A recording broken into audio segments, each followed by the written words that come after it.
Saxon Algebra 1, Lesson 47. Dun, dun, dun, dun, dun, dun, dun. Are you ready? This is a good one. It's a gem. All right. We're going to go back to our old friend, the freaking formula. Now, when we first met the freaking formula, or I'm sorry, the frickin' formula is the way my student often pronounced it. We first learned it as f times of equals is.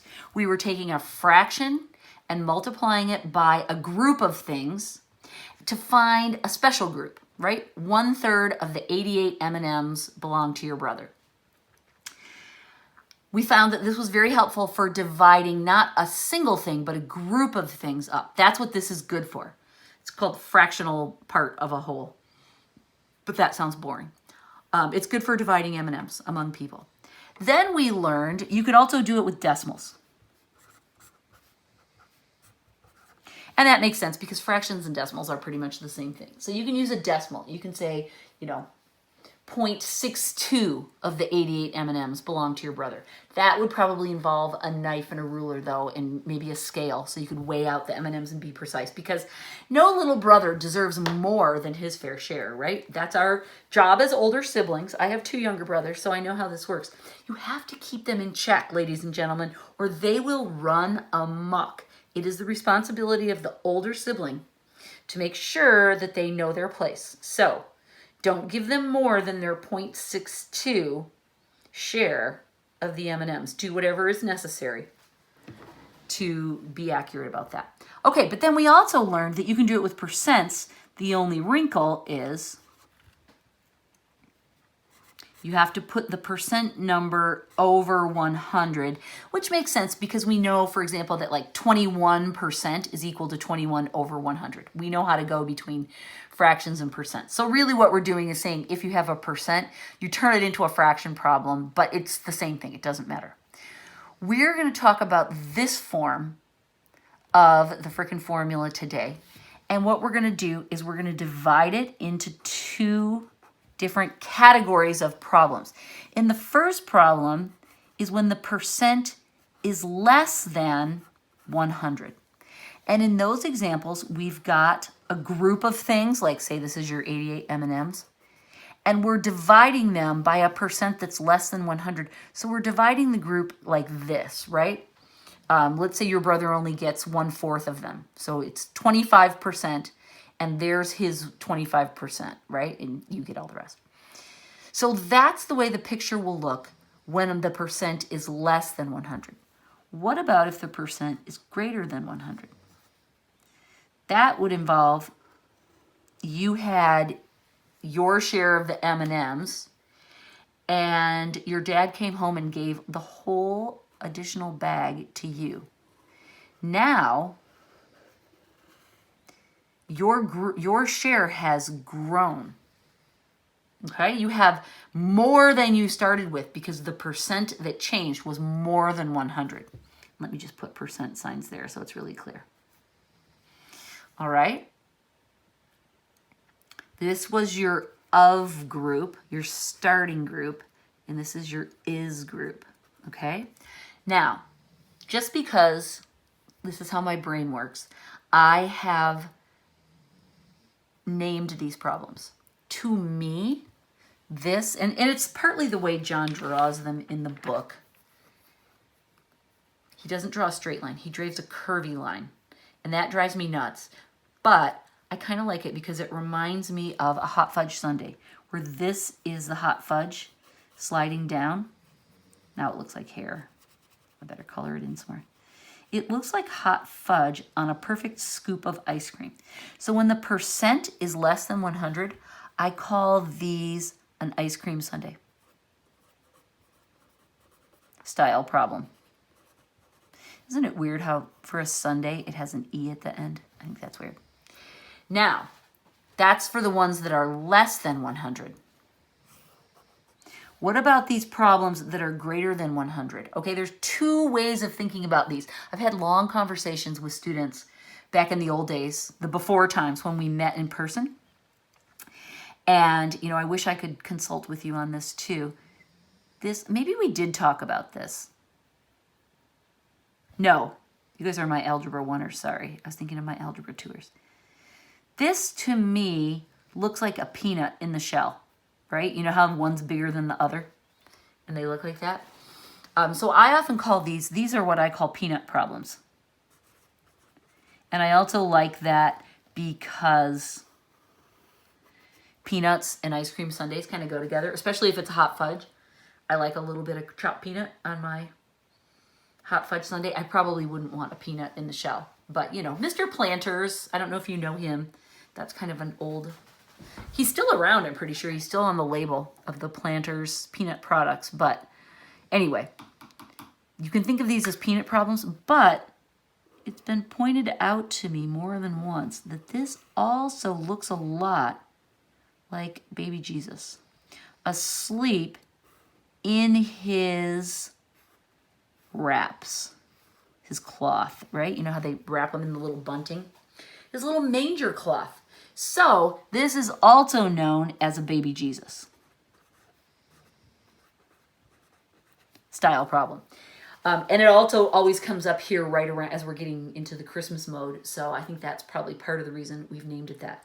Now, I have some neighbors who have lived near me for decades, and they put a pretty darn big manger scene out in their yard every year. They've been doing it since my kids were tiny, so it's been decades now. And they're Mary and Joseph, the shepherds, the wise men, the angels are all proportionate. You know, they all look like they're the same size. But the baby Jesus looks way too big for how big the adults are in this scene, which kind of makes sense because you want the baby to show up, right? He's kind of the main character.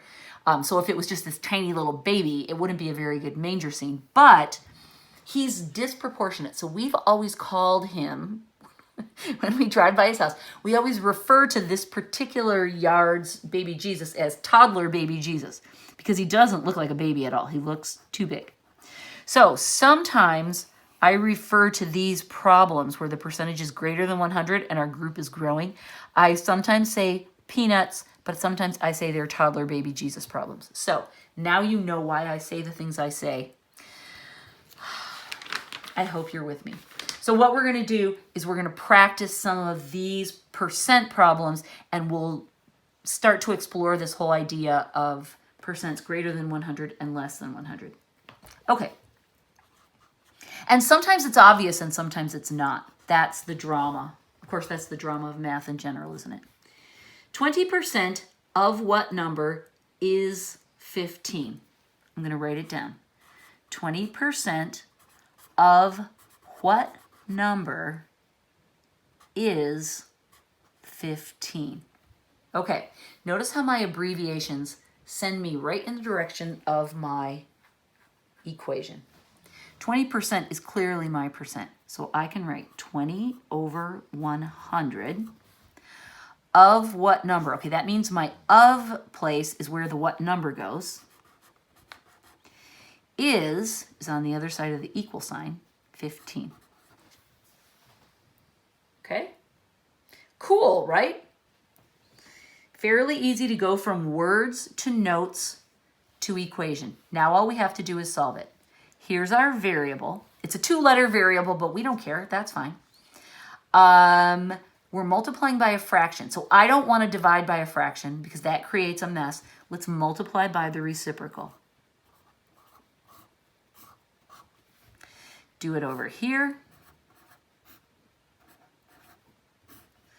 Okay, 20, I could do 20 and 15, I could cancel there, but I see if I cancel here, the 20 will go away. So I'm going to go divide both by 20, I'm going to get 1 and 5, and so that tells me what number equals, that would be what, 75, right? Okay, beautiful. That's my answer. However, we don't just calculate the answer, we draw the picture. Now, I see my percent is less than 20, so that tells me it's an ice cream problem.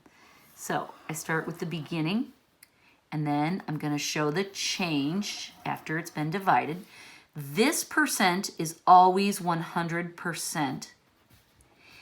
Then we divide. I usually put the line about there, even if it's not exact or even if it's misleading. I just want to make my two sides roughly similar because I'm going to be writing in them. 20% is the special group we found. Now I can figure out really quickly, this group must have been 80%, right? Because they have to add up to 100. Now, I know that my is number is 15. So 20% is 15. So that means the 15 goes by the 20%. I found out that the whole group was 75 because that was my of number. And now the last thing I need to fill in is what is the group. Let's say there were 75 M&Ms and you got to have 15 of them. How many were left? Oh, I can just subtract, right? 75 minus 15 equals 60. So this group needs to add up to this one, and these percents need to add up to that one. I always put the actual numbers inside the circle, and I put the percents outside and clearly which one is which. All right?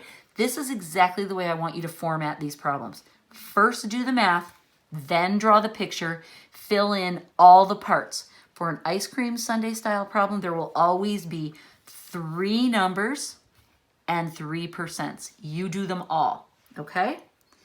47.1.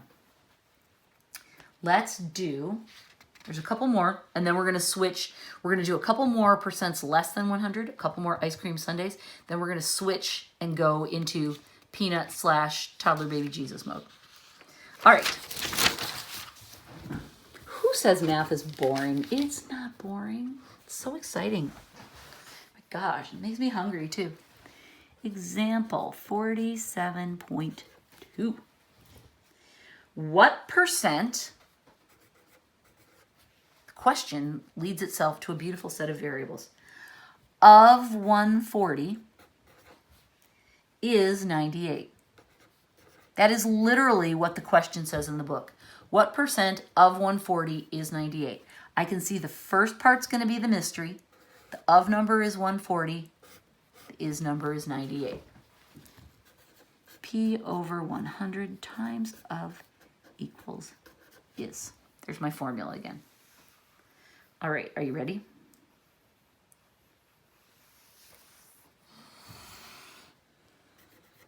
What percent over 100 always times 140, because that's the of number, is 98. Huh. All right, we just plop the numbers down. Remember, there are 3 different places for a variable. John always gives us 2 out of the 3, but he mixes it up so that we're filling in different holes. Okay, here's our variable. We want to isolate it. Here is a numerator and a denominator that we need to get rid of. So what we do is just create the reciprocal. We put the number down here on the top, and we put the number up here on the bottom. Now, when we multiply, let me write it on both sides before I start canceling. Right? I'll put this over a 1 just so it's clear. Oh, now we can cancel, right? Top to bottom, bottom to top. Yay. Now all we have to do, that's left, what percent? Now, here's the little tip. John makes these numbers come out even almost all of the time. He's really great about that. We just have to work a little bit and play with the canceling in order to get it to work.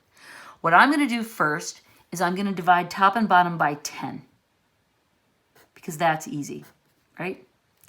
Now I can see, okay, 10 and 14. If I divide those both by 2, I'm going to get 5 and 7. Okay, so I've reduced that all the way down to 5 over 7. You could have done it in 1 jump. I did it in 2 just so you know.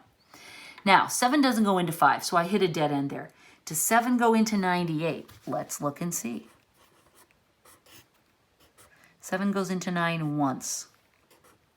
Subtract 2, bring down 8. Hallelujah, John comes through for us. These 2 reduce, and I've got 14 up here. and 1 down here. Once you get 1s in both places in the denominators, you know you're done. You can't do anything more. So now all we have to do is multiply 14 times 5. Here's how my brain does it. 5 times 10, this represents 10 is 50. 5 times 4 is 20. Add together 50 and 20, and I get what percent is 70. So now I can draw my picture. My percent is 70, so I know that it's an ice cream sundae. I know that I started with 100%, and I split it. I'll make the line a little bit down here. This will be the 70% that I am talking about in my special group. That means the other percent has to be 30. My original number, my of group, is 140. 98 is the part that is the 70%. And then this must be what, 42, right? Because these two have to add to 140. I could also get this number by multiplying the total group by times that percent. It's usually a little more work. We can usually add it in our head, but this is another way to get that number. So this is my answer, but this is my answer too. And on the test, I want you to do it exactly like this. I want you to write it out. I want you to set up your equation. I want you to show it multiplying by the reciprocal and canceling just exactly like that. If you need to do any calculations on the side, show them clearly. Then I want you to show your answer. Now I have the hiccups. Oh my gosh. This is a first. I've never gotten hiccups recording a video before, so lucky you. Then I want you to draw the picture. Number, number, number. Percent, percent, percent. Yay. One more of these.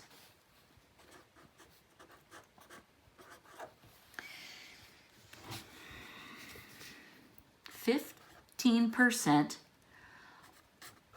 of 300 is what number? All right, we're good to go, right? This helps us set it up exactly. What I'm going to suggest you do is pause me and try this one on your own. See if you can get some of it done, and then when you either finish it or you frustrate yourself entirely, then hit play and then I'll do it.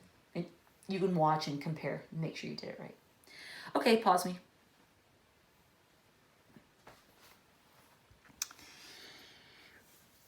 Okay, I'm assuming you're back now.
Yay!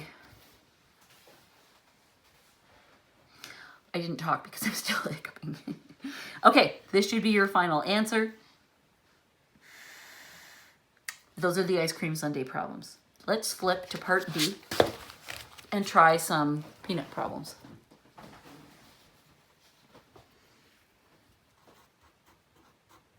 Remember that the formula stays exactly the same. It's still this. All right, let's try the first one. What number, oh my gosh, is 160% of 60? All right, so we see there's our of number. What number is, and then that's our percent. So we write 160 over 100, right? It's greater than 100, but we just plop it in just the same as always. Times 60, put it over a 1.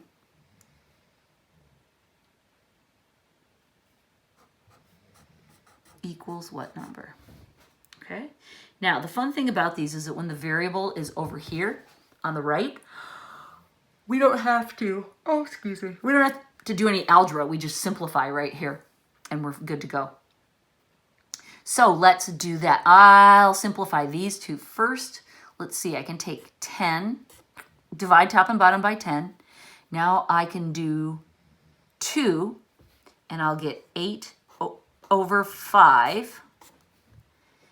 And then I can do 5 into 60. That's 12 times, right?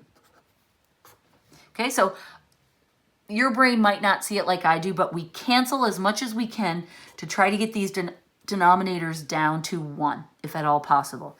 And then we multiply 8 times 12, right? Because there's a 1 and there's a 1. So our number is 96.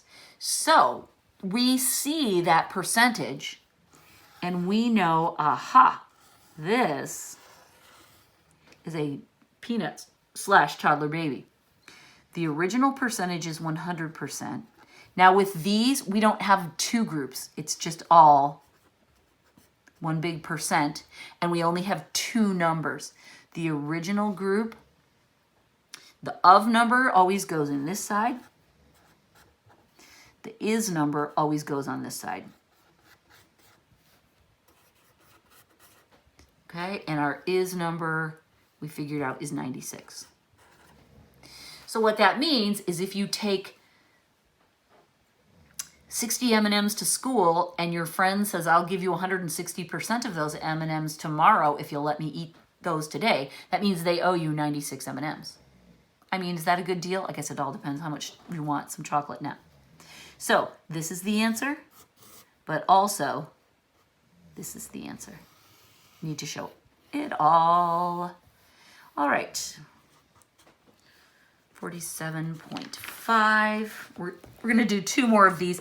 In case you haven't noticed, what John's doing is he's giving us 3 problems, so the variables in each place. The algebra is slightly different, but these problems are more or less the same.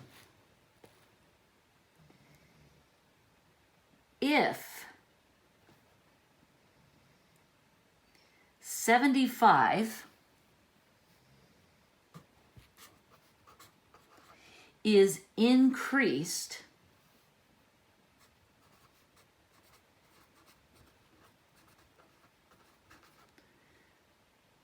by, this is a tricky one, 150%,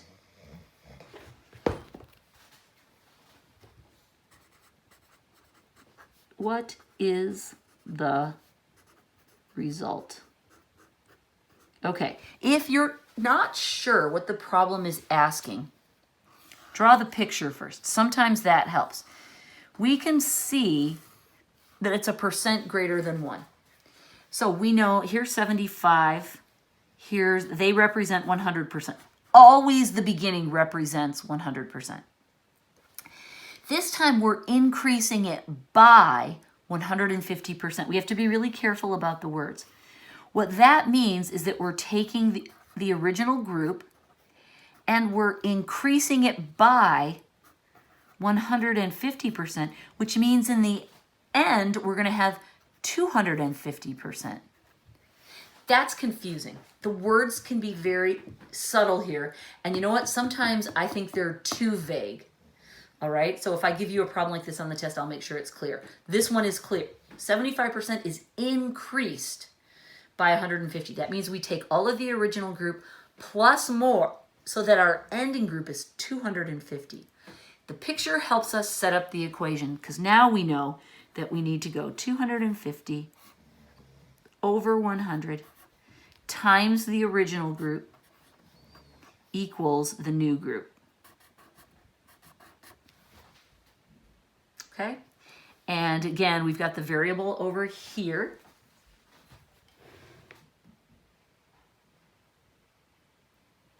Excuse me, still hiccuping.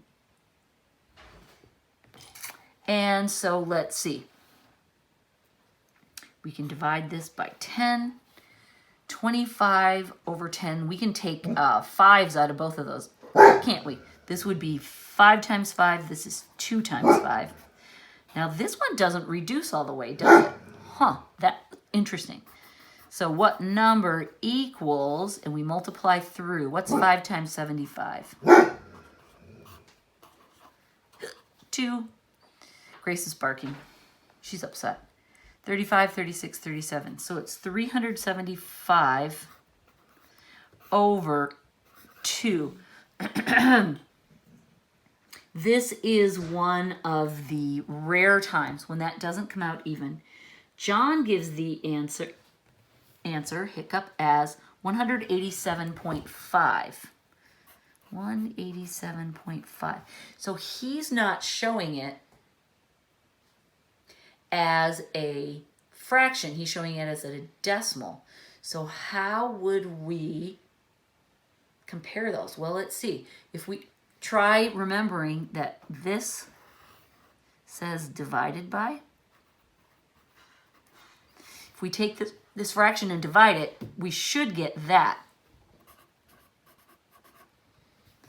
So here we go. 375 divided by 2. Goes in there once.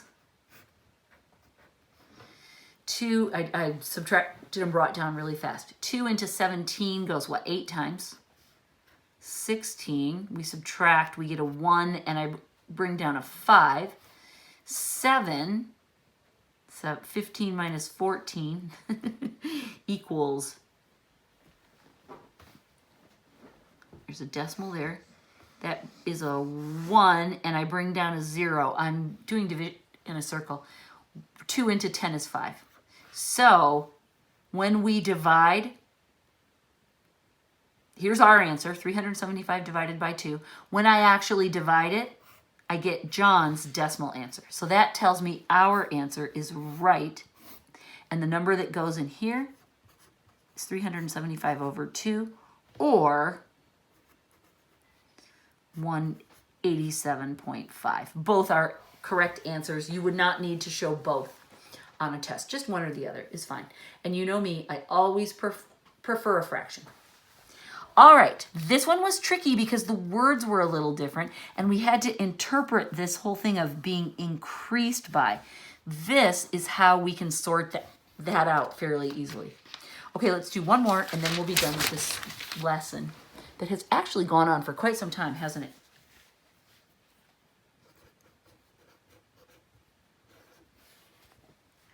What percent of 90 is 306? Work the problem and then draw a diagram. Okay, I don't know the percentage, so I don't know if it's greater than 100 or less than 100. I've got a clue to figure it out, but I don't want to talk about the clue now. Let's just pretend we don't know. And, excuse me, now I'm going to yawn and hiccup. Let's just pretend I can't figure it out. It doesn't matter. I just want to work this darn problem and move on with my life. So I'm going to go, what percent over 100 times 90 equals 306? I need to get rid of these numbers, so I'm going to put 90 on the bottom and 100 on the top. Same over here. Those cancel. Those cancel. I'm good right here. Now we have to clean this up. This would be 10 over 9 if we divide both by 10. Does 9 go into 306? Remember, the trick for divisibility is if the digits add to 9, then 9 will work, and they do. So let's try it. 306 divided by 9. This would be 3 for 27. And look, 9 into 36 goes 4 times. So this is 34.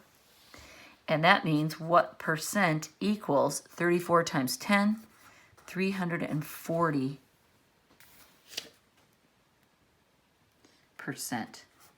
Now we can draw our picture. Now we know for sure that it's a toddler BJ.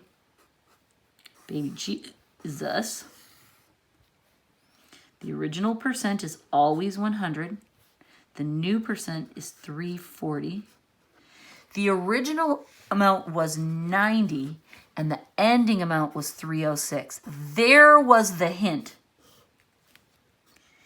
If the of number is less than the is number, then the percent, is greater than 100. Because your total group is growing. Okay, so we could have guessed right here, the of number is 90, the is number is 306. That got bigger, and the only way that's going to happen is if the percentage is greater than 100. That's what we found. The diagram works. These are good problems, you guys. We're going to spend more time doing them. We're going to do problems with stories attached to them, which I think actually most of the time is easier. It's easier if you have a little scenario to give your words some context. Okay, I'm done with 47. I hope you enjoyed it as much as I did. Goodbye.